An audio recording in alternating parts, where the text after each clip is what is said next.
আমাদের সেকেন্ডলি দাবি সনদটি আপনাদের কাছে বাংলা ভাষায় পেশ করেছি। 2 নম্বর আমাদের যে দাবি পবিত্র মহান ভারতের সংবিধানে বর্ণিত 244 ধারা মোতাবেক ব্রু জনজাতিদের জন্য পৃথক ব্রুহ অটোনমাস ডিস্ট্রিক্ট কাউন্সিল গঠন করতে হবে। এইগুলা আপনাদের সহযোগিতা অনেক দরকার। আমাদের উচ্চ জাতির পদস্থের লোকের সহযোগিতা আমরা একান্ত প্রয়োজন। তাই আমাদের তৃতীয়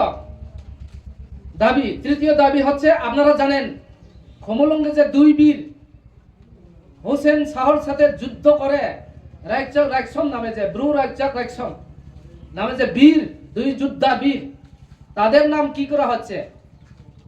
আমাদের কৌর ভাষায় লেখা হয়নি এগুলা, কারণ ইতিহাস থেকে আমাদেরকে লিপ্ত করা হয়েছে এদেশি গভর্নমেন্ট তরফ থেকে। তাই আমরা এইগুলি আমরা মানতে পারবো না কখনো, এবং মানছি না, মানতে পারবো না ভবিষ্যতেও। তাই আপনার সহযোগিতা একান্ত প্রয়োজন। কারণ আমাদের লেখা আছে, ত্রিপুরাতে অনেক কবি আছে, ভারতবর্ষে অনেক কবি আছে, পৃথিবীর কবি বলে রবীন্দ্রনাথ ঠাকুর রয়ে গেছেন। আজ পর্যন্ত সবখানে স্ট্যাচু মূর্তি সূর্তি লিপিবদ্ধ করা আছে। কিন্তু আমাদের বীর যে যোদ্ধা হোসেন শাহর আমলে যদি এই 2 বীর যদি না থাকে, এই ত্রিপুরা তা ভারতের সাথে যুক্ত করা সম্ভব তো হবে না। তাই ওনারা আছে গতিকে এই 2 বীর যোদ্ধা হোসেন শাহর সাথে যুদ্ধ করে এই ত্রিপুরাকে জয়ী করেছি, তাই ভারতের সাথে ভুক্ত হয়েছি। কিন্তু তাদের নাম কি করা হয়েছে? TTAADC সরকারের তরফ থেকে ত্রিপুরা মথা বর্তমানে 2 বীর যোদ্ধার নাম আমাদের রিয়াং ভাষায় রাইকচাও রিয়াং বা রাইকচাও রিয়াং অবলেক ব্রু, রাইকসম রিয়াং অবলেক ব্রু এখানে লিখতে হয়েছে, কিন্তু লেখা হয়নি। এখানে ককবরক ভাষায় লেখা হয়েছে রাইকচাও রাইকসম বলে লেখা হয়েছে। আর নিচে যে পাথরে খোদিত পাথরে যে নির্মিত পাথরে লেখা হয়েছিল, এটিও ককবরক ডায়লগে লেখা হয়েছে। দুঃখিত, আমাদের ইতিহাস মুছে দিয়েছে। তাই আপনার সহযোগিতা একান্ত প্রয়োজন আমাদের। তাই আমরা এই আন্দোলন করতে যাব এবং করে যাব। তাছাড়া নাম্বার 4, বরফ নয় তিপ্রা নয়, আমরা স্বীকার করেছি, ত্রিপুরী নয় তিপ্রাসা নয়, রিয়াং জনজাতিদের জাতীয় জাতিগত পরিচয় হচ্ছে ব্রু। এটি আপনারা জেনে রাখতে হবে। বরফ তিপ্রা, ত্রিপুরী, তিপ্রাসা হচ্ছে দেববর্মা জনগোষ্ঠীর জাতিগত পরিচয়। ব্রু রিয়াং আধিপত্যবাদ, উগ্র জাতীয়তাবাদী দেববর্মা নেতৃত্বদের জোরপূর্বক চাপিয়ে দেওয়া দেববর্মার জনগোষ্ঠীর এই জাতিগত পরিচয় গ্রহণ করতে প্রস্তুত নয় এবং কখনো গ্রহণ করবে না। এটাই শেষ কথা আমাদের ব্রু সমাজে।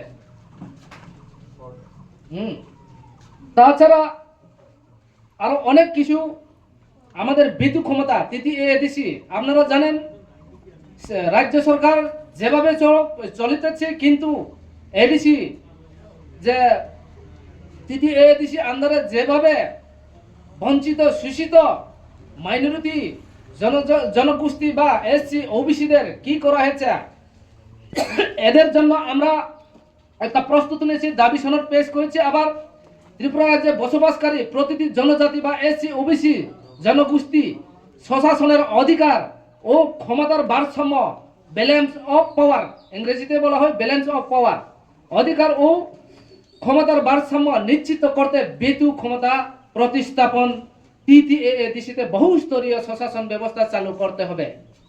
এই দাবি পেশ করেছি আপনাদের সামনে, বা এই আমাদের জন অধিকার সংগ্রাম পরিষদের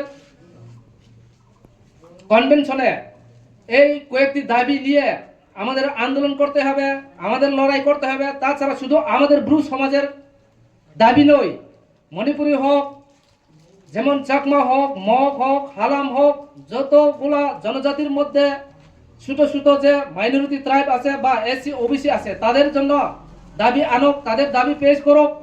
আমরা সহযোগিতা করব, আমরা নিশ্চিন্ত, আমরা যাবো, এগিয়ে যাবো। আগামী দিনে তাদের জন্য আমরা এক হয়ে অধিকার পাওয়ার জন্য আমরা সবাই একসাথে মিলে সংগ্রাম করে যেতে হবে।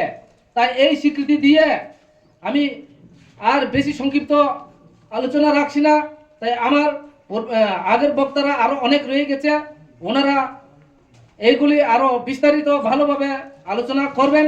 তাই আমি এইটুকু বলে আমি ব্রু সমাজের তরফ থেকে এই কয়েকটি কথা বলে সবাইকে দূর দূরান্ত থেকে আগত আমার বন্ধু ও ভাই বোন মাতা পিতার সম্মান রেখে এইটুকু বলে আমার বক্তব্য এখানেই শেষ করেছি। ধন্যবাদ সবাইকে।